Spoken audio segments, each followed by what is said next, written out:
Assalamualaikum warahmatullahi wabarakatuh. Baiklah, kita akan melanjutkan membahas materi gelombang, khususnya membahas contoh soal gelombang stasioner. Materi fisika kelas 11. Sekarang kita lihat contoh soal yang pertama. Tali yang panjangnya 116 cm digetarkan sehingga menghasilkan gelombang stasioner. Y sama dengan 8 cos 20 pt sin 1/24 px dengan X dan Y dalam cm dan T dalam sekon. Tentukan amplitudo, panjang gelombang, frekuensi, dan cepat rambat. Nah, sebelum kita menjawabnya, kita perhatikan dulu. Ini persamaan gelombang stasioner ujung terikat atau ujung bebas. Kalau untuk menentukan ujung terikat dan bebasnya, kita perhatikan cosnya. Sekarang cos itu berteman dengan siapa? Dia berteman dengan T. Jika cos ini berteman dengan T, berarti ini adalah gelombang stasioner ujung terikat. Berarti untuk menyelesaikan soal ini sesuai dengan rumus gelombang stasioner ujung terikat. Kita buat dulu yang diketahuinya.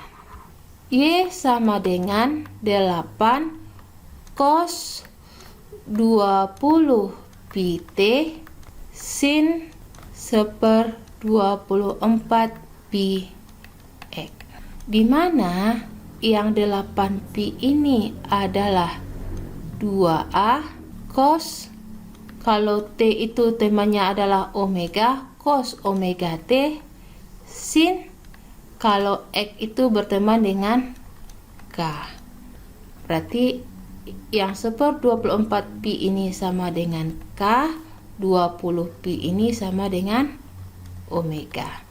Kalau ditanya berapakah amplitudo?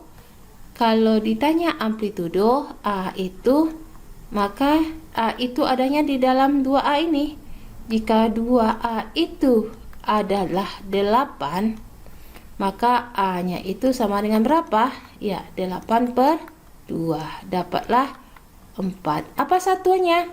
Kita lihat X dan Y dalam cm dan T dalam sekon. Nah, kalau Y ini dalam cm berarti 8 ini pun dalam 1 meter. Berarti amplitudonya adalah 4 cm. Yang kedua ditanyanya adalah panjang gelombang. Panjang gelombang itu dilambangkan dengan lambda. Lambda itu adanya di mana? Lambda itu adanya di dalam K, di mana K itu dirumuskan dengan 2pi per lambda. K diketahui berapa? Ya, 1/24 pi. Itu sama dengan 2pi per lambda. Nah, ini lambda. Pi dicoret, maka dapatlah lambdanya berapa? Ya, lambda itu adalah 24 kali 2, dapatlah 48. Satuannya apa? Sentimeter. Yang ketiga yang ditanya adalah frekuensi. Frekuensi itu dilambangkan dengan F. Di mana letaknya F? F itu adanya di dalam omega, yang mana omega itu dirumuskan dengan apa? Ya, bisa 2pi per T atau bisa juga dengan 2pi kali F. Nah, di mana omega itu diketahui dalam soal adalah 20pi, maka 2pi kali F. Pi dicoret, maka F-nya dapat berapa? 20 bagi 2, dapatlah 10. Kalau frekuensi satuannya adalah Hertz. Yang selanjutnya yang ditanya berapakah cepat rambat? Cepat rambat dilambangkan dengan V, di mana V itu dirumuskan dengan lambda per T atau boleh juga lambda kali F. Lambda itu dapat 48 cm, F-nya itu adalah 10 Hertz. Maka dapatlah cepat rambat itu adalah 480 cm Hertz, itu sama dengan 1/sekon. 480 cm per sekon. Itulah yang A. Yang B-nya bagaimana? Yang B ditanyanya berapakah amplitudo hasil interferensi? pada jarak 108 cm dari asal getar. Amplitudo hasil interferensi itu sama dengan amplitudo stasioner. Tadi kita sudah tahu bahwa amplitudo stasioner itu yang kita perhatikan X-nya. X-nya berteman dengan siapa? Dengan sin. Sehingga rumus amplitudo stasioner itu adalah 2A sin Kx. Atau persamaan kita sekarang ini 2A itu sama 8 sin 1/24 pi X. X ini adalah jarak tali dari ujung pantul. Sementara diketahui jarak tali dari asal getar. Bisakah kita cari jarak tali itu dari asal pantul? Nah, jika panjang tali semuanya adalah 116 cm, kemudian jarak tali dari asal getar itu adalah 108, maka bisakah kita cari berapa jarak tali dari asal pantul? Ya, dapatlah 116 kurang 108, dapatlah 8 cm. Kita masukkan 8 sin 1/24 pi kali 8. Berarti 8 sin, ini bagi ini dapat 3, pi itu 180, bagi 3 adalah 60. Sin 60 berapa? Setengah akar 3. Dapatlah 4 akar 3. Apa satuannya? Ya, sentimeter. Sekarang yang C yang ditanya adalah berapakah jarak simpul kelima dari ujung pantul? Misalkan ini adalah sebuah tali gelombang stasioner, membentuk gelombang stasioner. Nah, yang ditanya berapakah jarak simpul kelima dari ujung pantul? Simpul. Ini simpul.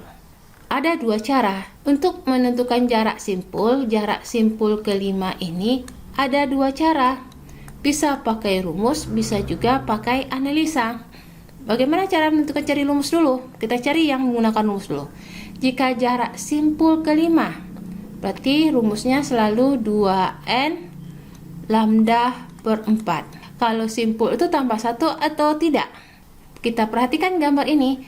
Jika yang ditanya simpul dan yang pertama kita temui di sini juga simpul, maka rumusnya cukup 2n lambda per 4. Jika ditanya jarak simpul tetapi yang pertama kita temui di sini adalah perut, maka baru 2n tambah 1. 2n. Kalau ini simpul kelima, maka n yang kita masukkan adalah 4. Lambda kita ketahui tadi berapa?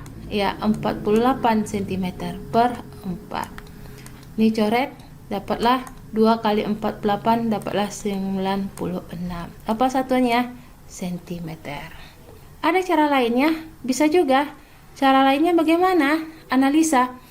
Jika ditanya jarak simpul yang kelima, kalau ini simpul pertama, ini simpul kedua, simpul ketiga, simpul keempat, ini simpul kelima. Yang ditanya berapakah jarak ini? Simpul kelima.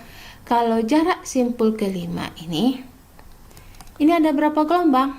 Ini 1 gelombang, ini 2 gelombang. Berarti jarak simpul kelima itu sama dengan 2 gelombang, 2 lambda. Nah, 1 lambda itu diketahui adalah 48 cm. Maka jarak simpul kelima itu sama dengan 68 cm. Ini sama. Nah, yang kedua, yang ditanya berapakah jarak perut ketiga dari ujung pantul? Jarak perut ketiga, ini perut pertama, perut kedua, perut ketiga. Berapakah jarak perutnya ini? Jarak perut ketiga. Maka rumusnya selalu 2n lambda per 4. Sekarang tambah 1 atau tidak? Kalau ditanya jarak perut, tetapi yang pertama kita temui ini adalah simpul, maka rumusnya kita tambahkan 1. Berarti 2n tambah 1. Nah, berarti 2. N-nya berapa? Kalau yang di sini perutnya 3, berarti N yang kita pakai adalah 2. 2 tambah 1. Lambdanya dapat 48 per 4.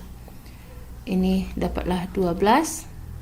Berarti 2 kali 2, 4 tambah 1, 5. 5 kali 12. Dapatlah 60 cm. Ada juga cara yang kedua, cara analisanya. Kalau ditanya berapakah jarak perut yang ketiga, cara lainnya.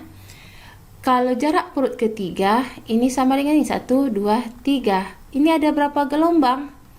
1 gelombang tambah 1/4 gelombang. Berarti ini sama dengan 1/4 gelombang. Atau sama dengan 5/4 gelombang. Berarti 5/4, lambdanya adalah 48 yang kita ketahui tadi. Ini bagi 12, maka dapatlah 60 cm. Sama juga hasilnya dengan ini. Boleh kamu pakai cara yang mana yang kamu sukai. Yang E ditanya berapakah jarak perut keempat tapi dari asal getar. Berarti diukurnya berapakah jarak perut keempat, 1, 2, 3, 4 perut ini, perut keempat, tapi diukur dari asal getar ini. Kalau jarak perut itu dirumuskan dengan 2N tambah 1 lambda per 4. Tetapi kalau perutnya 4, maka N-nya menjadi 3 tambah 1, lambdanya itu diketahui 48 per 4. 12, 7 kali 12. Dapatlah berapa? 84 cm. 84 cm ini jarak perut keempat dari ujung pantul. Sementara berapakah jarak perut keempat dari asal getar? Kalau diketahui panjang talinya itu adalah 116 cm, sementara jaraknya perut keempat dari ujung pantul itu adalah 84 cm, maka dapatlah jarak perut keempat dari asal getar itu adalah 32 cm. Ini dari asal getar. Sekarang kita lihat contoh soal yang lainnya. Yang ditanya berapakah jarak dua simpul berdekatan. Nah, kita buat gambarnya dulu. Yang ditanya yang F, berapakah jarak simpul berdekatan? Simpul, misalkan ini simpul, ini juga simpul. Berapakah jaraknya ini? Jarak dua simpul berdekatan ini sama dengan berapa gelombang? Ya, sama dengan setengah gelombang. Kalau setengah gelombang, satu gelombangnya itu diketahui tadi adalah 48 cm, maka jarak simpul yang berdekatan itu adalah 24 cm. Yang G yang ditanya jarak perut yang berdekatan. Perut berdekatan, jika ini perut, berapakah jarak perut berdekatan ini? Sama dengan berapa gelombang? Jarak perut berdekatan itu sama juga dengan jarak setengah gelombang juga. Nah, kalau setengah gelombang, satu gelombang itu adalah 48 cm, maka jarak dua perut yang berdekatan itu sama dengan 24 cm. Yang H lagi, jarak antara perut dan simpul berdekatan. Berarti berapakah jaraknya ini? Itu berapa gelombang? Jarak perut dengan simpul itu sama dengan 1/4 lambda atau 1/4 dari 48. Dapatlah 1/4 kali 48, dapatlah 12 cm. Itu jarak simpul yang berikat. Sekian dulu pembahasan kita tentang contoh soal ujung terikat. Assalamualaikum warahmatullahi wabarakatuh.